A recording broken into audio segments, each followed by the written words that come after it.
Assalomu alaykum hurmatli obunachilar. Keyingi obyektimiz mana bitib qoldi.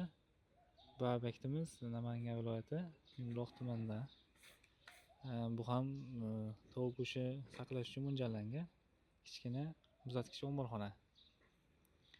Bu omborxonamiz 55 kub atrofida sig'imga ega. Agregatimiz hozir vakuum holatida turibdi. Freon qo'yish harakatidamiz. Hozir kameraga ko'rsataman.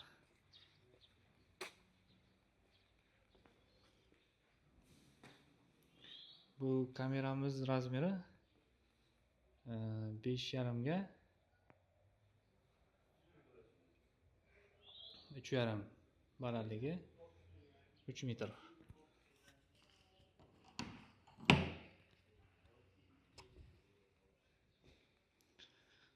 Buni ham sendvichmani bilan qoplaganmiz, penopoluritan.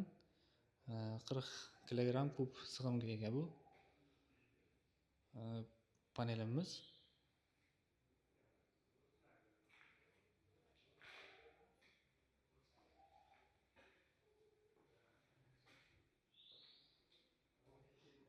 Bu yer styajkasi pol tagi qismi mijoz bilan kelishilgan holatda